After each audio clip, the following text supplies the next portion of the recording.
so hard to be up here and hear your colleagues talk and not engage in conversation because we're so used to talking to one another about these issues. And it's also difficult to be here and have something new to say after you've listened to all this. So let me just say that thank you very much, Sarah, for having us all here, and I really appreciate this opportunity.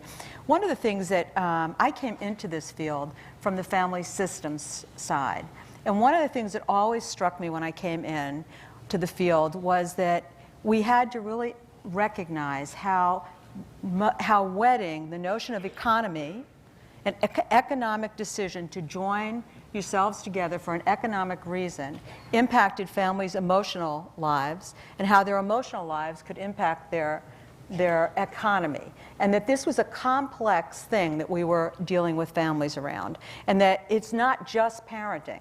It's parenting with something else that makes it much more difficult to think through this stuff and think through how do we make decisions and how do we do, as Kellen was suggesting, help our kids to make competent and comfortable decisions.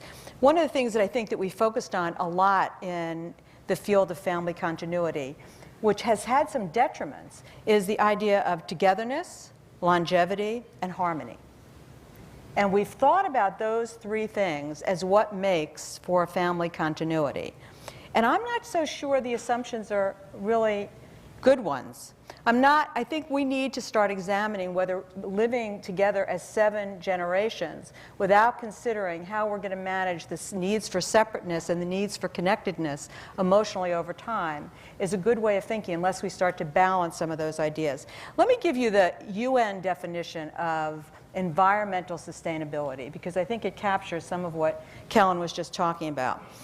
Sustainability by the UN is when we can meet the needs of the present without compromising the ability of the future generations to meet their own needs.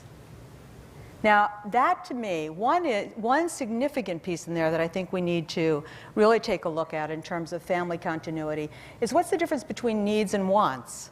And how much do we spend our time with children helping them not distinguish what is a need and what is a want, and being really clear about how we spend our time as a family, thinking about needs and wants and values and preferences. And the second thing has to do with what Kellen was just talking about, a development of what we do as a parenting generation and what we do as advisors to these families to not impede the development of capability, the ability to, when I think about leadership not from behind, but from within.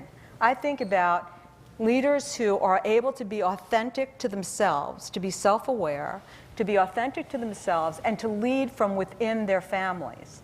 And in order to be able to do that, you've got to be able to help young people and older people, the elderly, the elders in the family, be able to balance these notions and be able to think about how to move forward in a useful and productive way as a group. So I think that critical issues of not only the needs and the wants and developing capabilities is where we need to think about, and what do we need to provide these families to be able to manage those complex things of being an economic unit and being an emotional unit.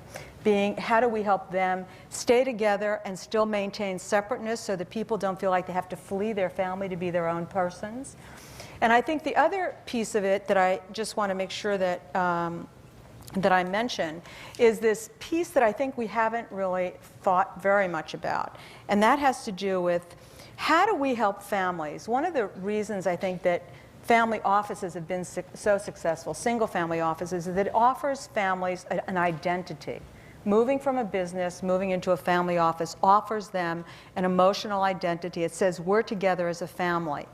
What other ways can we help families to develop a sense of identity, to feel like they belong together? What goes into having an identity as a family? Because if we can figure out what goes into having for families and having conversations with them about what helps them to have an identity, we'll go a long way towards helping them to develop. And the second one is the piece that you mentioned, which has to do with the notion of active. I really have stopped using the term stewardship because I feel like stewardship implies passivity. It implies, as a client said to me the other day, you have taken, she said, I don't feel like I have ownership. This is a woman who's 50. She said, I don't feel like I have ownership of anything. I'm just wearing the cloak, and my job will be to pass it on to the next generation, to make sure it goes pretty well. But I don't know that I felt the ownership of it and have really dealt with the full meaning of it in my life. So I think it sort of talks to both of those. Thank you.